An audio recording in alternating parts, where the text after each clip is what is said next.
So hello guys, आज मैं लेके आया हूँ थर्मोडायनेमिक्स चैप्टर का एक बहुत ही इम्पोर्टेंट टॉपिक।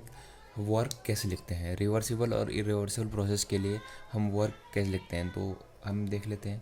सो किसी भी प्रोसेस के लिए, किसी भी थर्मोडायनेमिक प्रोसेस के लिए हम वर्क जो डिफाइन करते हैं वो डिफाइन करते हैं work is equal to integration of minus P external into D V. किसी भी प्रोसेस के लिए, चाहे वो रिवर्सिबल हो, चाहे रिवर्सिबल हो, चाहे जो थर्मल हो, चाहे जो बारीक हो, चाहे जो कोरिक हो, कैसे भी प्रोसेस हो उसके लिए यही डिफाइन करते हैं। पर आगे हम रिवर्सिबल और रिवर्सिबल को में इनको फर्दर डिवाइड कर सकते हैं। जैसे समझ लेते हैं पहले कि रिवर्सिबल और रिवर्सिबल प्रोसेस है क्या।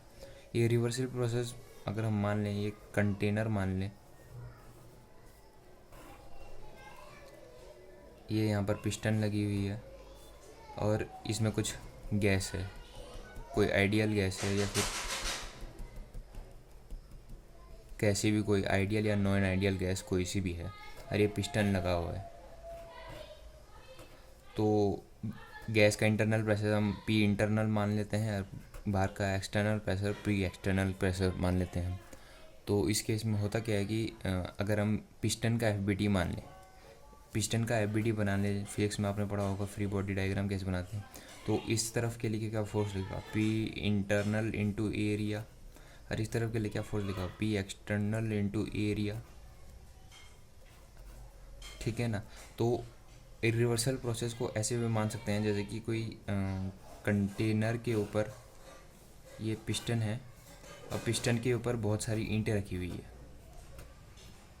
अब हम क्या करते हैं कि इसी एक ईंट को उठा देते हैं। अब उसमें क्या होगा, पिस्टन एकदम से ही ऊपर जाएगा, बहुत ही सडन चेंज, क्योंकि पी एक्सटर्नल उस केस में क्या हो जाएगा, कम हो जाएगा, और पी इंटरनल उस केस में ज़्यादा बढ़ जाएगा। तो इस केस में क्या होता है, P internal is not equal to P external into area. Area दोनों साइड से कट जाएंगे, क्योंकि अगर ये बराबर होता तो ये बैलेंस हो जाता, नेट फोर्स जीरो हो जाता। पर इसमें नेट फोर्स जीरो नहीं होता है, पिस्टन बहुत तेज़ी से मूव करता है, सडन मूव करता है। जैसे हमने ईंट उठाई वैसे ही वो सडन एकदम से ऊपर जाएगा, इसलिए पी एक्सटर्नल और पी इंटरनल बराबर नहीं होते हैं। तो ये रहा इरिवर्सिबल प्रोसेस, यानी कि हम इसमें वर्क को सिर्फ यही लिख सकते हैं, minus P external into D V. इसमें हम कोई चेंज नहीं कर सकते हैं। तो अब आती है नई बात रिवर्सिबल प्रोसेस के लिए। रिवर्सिबल प्रोसेस में सेम हम केस ले लेते हैं कि ये मान लो कंटेनर है, कंटेनर के ऊपर एक पिस्टन लगा हुआ है और इसमें कोई गैस है, आइडियल चाहे नॉन आइडियल। पी इंटरनल अंदर का प्रेशर हम मान लेते हैं, पी एक्सटर्नल हम बाहर का प्रेशर मान लेते हैं। अगर पिस्टन का एफ बनाए तो अंदर की तरफ होगा force P external into area और बाहर की तरफ होगा force P internal into area.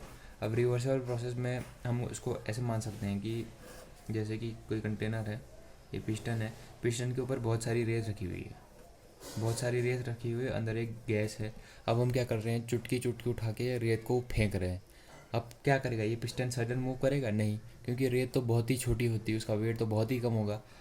Gas उससे कुछ ज़्यादा मूव करेगी नहीं, यानी कि नेट मूवमेंट बहुत ही नेग्लिजिबल होगा। यानी कि जो हम कह सकते हैं P external into area is almost equal to P internal into area. तभी तो पिस्टन मूव नहीं करेगा, जब ये दोनों नोट फोर्स बराबर होगी तभी तो पिस्टन यहाँ पर यहीं रहेगा। जब नेट फोर्स बराबर होगा तभी तो उसका मोशन नहीं होगा। तो पी एक्सटर्नल इंटू एरिया बराबर P internal into area, area से एरिया गया तो पी एक्सटर्नल लगभग बराबर हो जाएगा पी इंटरनल के। तो इसमें हम इस केस में हम वर्क को क्या लिख सकते हैं, minus integration of P internal into D V. और गाइज एक और चीज़ आपको ध्यान रखनी है, अगर ये गैस आइडियल हुई तो हम पी इंटरनल को आइडियल गैस इक्वेशन से भी लिख सकते हैं, पी इंटरनल इंटू वी बराबर एन आर टी। तो आप इससे भी इसको लिंक कर सकते हैं। Thank you.